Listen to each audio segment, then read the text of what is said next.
La seule langue autorisée dans ce lycée, c'est le français. On ne parle pas dans sa langue maternelle dans cette école. Bien entendu? Oui, monsieur. Allez, pousse la balle! Passe au but! Les filles, on commence le jeu! Je la récupère. Kwa nini tusiongee lugha yetu? Kwani uko Ufaransa wanafunzi nao wanasumulia Kiswahili kwenye shule? Hey, il est interdit de parler la langue maternelle à l'école. Ici, on ne parle que le français. Je veux t'accuser à l'enseignant! Porte ce collier de la honte parce que tu as parlé ta langue maternelle à l'école. Tu seras puni à la fin de la récréation. Celui-là, il n'est pas intelligent.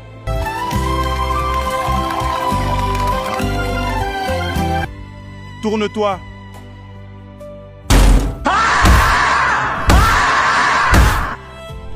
Arrêtez, arrêtez. Alors aujourd'hui, vous humiliez cet enfant parce qu'il a parlé la langue de ses parents?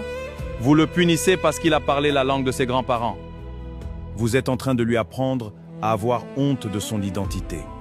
Et quand un enfant commence à avoir honte de ce qu'il est, il passe toute sa vie à vouloir être quelqu'un d'autre. Voilà l'un des plus grands drames de notre société. On a fini par croire qu'être intelligent, c'est parler parfaitement une langue étrangère. On a fini par croire que celui qui maîtrise la langue de ses ancêtres est moins instruit que celui qui maîtrise la langue des autres.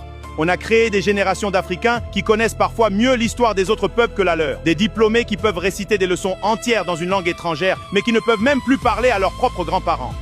On peut apprendre le français, on peut apprendre l'anglais, on peut apprendre toutes les langues du monde. Mais aucune langue étrangère ne doit nous faire oublier la nôtre. Car une langue porte une histoire, une mémoire, une culture, une identité. Mon fils, apprends toutes les langues du monde si tu le peux. Mais ne laisse jamais personne te faire croire que la langue de tes parents vaut moins que celle des autres. Un peuple qui protège sa langue protège sa mémoire. Un peuple qui protège sa mémoire protège sa liberté.